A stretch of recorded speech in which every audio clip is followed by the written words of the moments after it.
Hello friend, मैं आनंद राज। आप लोग भी देखिए जेपी यूनिवर्सिटी का बीएड सेकेंड ईयर का एग्ज़ाम 27 जनवरी से होने वाला है, समझे। तो देखिए हम आज 2020 में जो एग्ज़ाम हुआ था आपका बीएड सेकेंड ईयर का सेशन 2018 से 20 का, उसका हम क्वेश्चन लेके आए। देखिए क्वेश्चन देखिए तो पैटर्न पता चलेगा और उसी के आधार पर आप तैयारी कर सकते हैं कि छोड़ देना है कि क्वेश्चन जो 2020 में पूछा हुआ है आपके अब जो एग्ज़ाम होने वाले उसमें नहीं पूछेगा, लेकिन देख लीजिएगा वैसा ही। तो देखिए हम C8 C9 C10 और आपका जो मेथड होता है उसका इसमें क्वेश्चन बताएंगे, समझे, ऑप्शन का भी।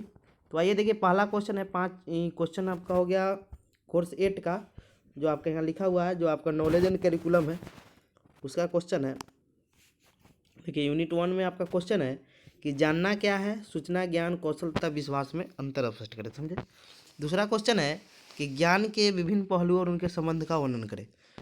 तो ये दो क्वेश्चन आपके यूनिट 1 में पूछा गया था, देख लीजिएगा दोनों क्वेश्चन। कि पहला है कि आपका कि जानना क्या है, नहीं व्हाट इज नोइंग, सूचना ज्ञान कौशल तथा विश्वास में अंतर स्पष्ट करें, समझे। Difference between information knowledge skill and believe. दूसरा था describe different fact of knowledge and their relationship. आइए यूनिट 2 में क्वेश्चन देखते हैं।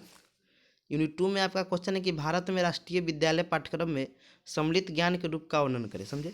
और दूसरा चौथा क्वेश्चन है कि अच्छा पाठ्यक्रम क्या है, पाठ्यक्रम के विकास में अनुसरण किए जाने वाले सिद्धांतों का वर्णन करें। यूनिट 3 में क्वेश्चन है आपका कि कोर पाठ्यक्रम क्या है, भारतीय संदर्भ में इसके महत्व विशेषताओं का वर्णन करें, यानी what is core curriculum, explain it the significance and characteristics in India. छठा क्वेश्चन है कि पाठ्य पुस्तक का वर्णन करें, किस प्रकार पाठ्य पुस्तक का पाठचर्या से अंतर संबंध है, समझे। Describe text book, how text book in the inter related with the syllabus.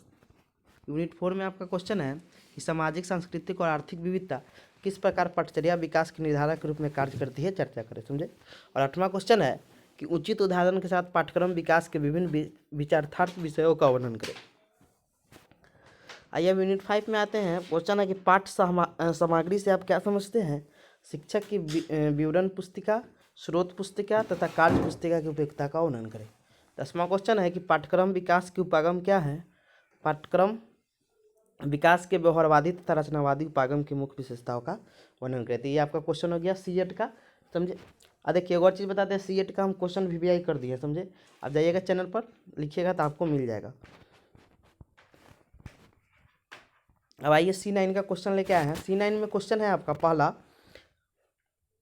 कि मूल्यांकन की अवधारणा, जरूरत तथा आवश्यकताओं का वर्णन करें, निर्माणात्मक तथा योगात्मक मूल्यांकन के उद्देश्यों को प्रकाशित करते हुए अंतर स्पष्ट करें। दूसरा क्वेश्चन है कि किन्हीं दो पर संक्षिप्त टिप्पणी लिखे, विद्यालय आधारित आकलन, गुणात्मक मूल्यांकन, वर्तमान परीक्षा प्रणाली की विशेषता, समझे। तो दो में से कोई एक लिखना है। तीसरा क्वेश्चन है कि उपलब्धि परीक्षण से आप क्या समझते हैं, इसके विभिन्न सोपानों, प्रक्रिया तथा उपयोगों का विस्तारपूर्वक वर्णन करें। चौथा क्वेश्चन है कि निदानात्मक परीक्षण से आप क्या समझते हैं, इसके विभिन्न सोपानों, उपयोगों एवं सीमाओं का विस्तारपूर्वक वर्णन करें। आइए अब देखते हैं पाँचवां क्वेश्चन है कि सतत एवं व्यापक मूल्यांकन की अवधारणा, आवश्यकता एवं महत्व विवेचना करें। छठा क्वेश्चन है कि पोर्टफोलियो मूल्यांकन का क्या अर्थ है, इसके क्षेत्र एवं उपयोग की व्याख्या करें। यूनिट 4 में क्वेश्चन है 7वां आपका कि बुद्धि कैसे मापी जाती है, इसके उपयोग एवं शिक्षक किस प्रकार इसका उपयोग एक शिक्षक किस प्रकार कर सकता है। 8वां क्वेश्चन है आपका कि अच्छे व्यक्तित्व के अवयव क्या है, छात्र के व्यक्तित्व विकास पर विद्यालय के प्रभाव की विवेचना करें। 9वां क्वेश्चन है, देखिए 9वां जो यूनिट 5 होता है आपका C9 का, वो मैथ होता है, समझे। तो मानक विचलन आपका पूछा हुआ है, तो इस बार माध्यमातिका बहुलक पूछा जाएगा, प्लेलिस्ट में वीडियो भी मिल जाएगा माध्यमातिका बहुलक का। तो ये क्वेश्चन है कि मानक विचलन क्या है, निम्नलिखित आंकड़ों का मानक विचलन ज्ञात कीजिए, समझे। तो ये आपका दिया हुआ है, समझे, तो आप निकाल सकते हैं।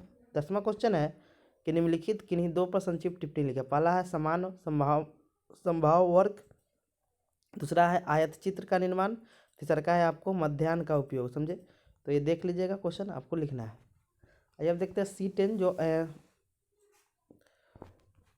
C10 यहाँ पर, एक मिनट रुक जाइए, यहाँ पर C10 का क्वेश्चन है आपका, इसमें भी 3 घंटा मिलता है। देखिए C10 का पहला क्वेश्चन है कि सामवेशी शिक्षा क्या है, सामवेशी शिक्षा की चुनौतियों की व्याख्या करें। दूसरा क्वेश्चन है कि विशिष्ट शिक्षा से आप क्या समझते हैं, इसके गुणों और गुणों को लिखें। तीसरा क्वेश्चन है आपका कि सामवेशी शिक्षा छात्र हेतु बाधा रहित वातावरण प्रदान करती है, चर्चा करें। चौथा क्वेश्चन है कि शिक्षा में पृथकीकरण से समावेशन में परिवर्तन पर चर्चा करें, समावेशी शिक्षा के क्षेत्रों को लिखें। पांचवा क्वेश्चन है आपका कि यूनिट 2 का क्वेश्चन है कि दृष्टिबाधिता से आप क्या समझते हैं। दृष्टिबाधिता बालकों की विशेषताओं एवं वर्गीकरण की चर्चा करें। छठा क्वेश्चन है कि मन संबद्धता को परिभाषित करें, मतलब मेंटल रिटार्डेशन होता है। मन संबद्धता के प्रकारों की व्याख्या उनकी विशेषताओं के साथ करें। सातवां क्वेश्चन है कि एक समावेशी विद्यालय हेतु आवश्यक विशिष्ट आधारभूत संरचना एवं मानव संसाधन क्या है, व्याख्या करें। आठवां क्वेश्चन है आपका यूनिट 3 की सतत एवं समग्र मूल्यांकन का महत्व लिखे। विशिष्ट आवश्यकता वाले बालकों के आकलन मूल्यांकन की परिविधियों में अनुकूलन की व्याख्या करें। 9वां क्वेश्चन है कि विशिष्ट आवश्यकता वाले बालकों हेतु पाठ्यवस्तु एवं शिक्षण विधि में अनुकूलन किस प्रकार सहायक है, व्याख्या करें। 10वां क्वेश्चन है कि माध्यमिक स्तर पर विज्ञान एवं सामाजिक विज्ञान शिक्षण ग्रहण करने हेतु दिशा निर्देश लिखे, समझे। तो ये आपका क्वेश्चन हो गया C10 का। आइए अब देखते हैं आपका क्वेश्चन है यहाँ पर, एक मिनट, फिजिकल साइंस का, समझे। 7B फिजिकल साइंस जिनका होगा, जिनका फिजिक्स और केमिस्ट्री आपका मेथड होगा, उनका क्वेश्चन है। देखिए पहला क्वेश्चन है कि भौतिक विज्ञान शिक्षण में शिक्षक सहायक सामग्री की आवश्यकता व महत्व पर चर्चा करें। विभिन्न शिक्षण सामग्री के प्रकारों के नाम लिखने की 2 पर विस्तार पूर्वक चर्चा करें। दूसरा क्वेश्चन है कि भौतिक विज्ञान प्रयोगशाला भौतिक विज्ञान शिक्षण में किस प्रकार सहायक है। माध्यमिक विद्यालय स्तर पर प्रयोगशाला स्थापित करने के लिए क्या सामग्री आवश्यक होना चाहिए। तीसरा क्वेश्चन है कि भौतिक विज्ञान के क्षेत्र भ्रमण का महत्व, विज्ञान मेले की भूमिका, विज्ञान प्रस्तुति का महत्व, इसमें 2 पर किन्हीं तो संक्षिप्त टिप्पणी लिखना है। चौथा क्वेश्चन है यूनिट 2 का कि कम लागत की शिक्षण सहायक सामग्री से आप क्या समझते हैं, भौतिक विज्ञान शिक्षण में कैसे सहायक है। पांचवा क्वेश्चन है कि क्या योजना से आप क्या समझते हैं, इसके गुण और दोषों का उल्लेख करें। छठा क्वेश्चन है कि क्यों एक शिक्षक के कक्षा में जाने से पूर्व अपने पाठ की योजना बनानी चाहिए, स्पष्ट करें। सातवां क्वेश्चन है कि व्यवहार परिवर्तन की शब्दावली में विशिष्ट उद्देश्यों को लेते हुए 40 मिनट की अवधि के लिए भौतिक विज्ञान में किसी एक विषय के पाठ योजना तैयार कीजिए, समझे। 8वां क्वेश्चन है यूनिट 3 का, भौतिक विज्ञान शिक्षण में मूल्यांकन का क्या महत्व है, एक अच्छे मूल्यांकन कार्यक्रम की विशेषताओं का उल्लेख करें। 8वां क्वेश्चन हो गया। 9वां क्वेश्चन है कि 2 पर संक्षिप्त टिप्पणी लिखे। पहले का है कसौटी संबंधित मूल्यांकन और मानक संबंधित मूल्यांकन, मूल्यांकन की प्रक्रिया, मापन और मूल्यांकन में अंतर। और आपका लास्ट क्वेश्चन 10वां है कि मूल्यांकन को उपकरण के बारे में चर्चा करें, एक अच्छे मापन उपकरण गुणों की लिखे, समझे। तो ये आपका क्वेश्चन हो गया, समझे, पूरा हो गया। ठीक है, बाद में बता देंगे आपको। ऑप्शनल पेपर होता है गाइडेंस काउंसिल का, फिजिकल एजुकेशन का, समझे। Thank you.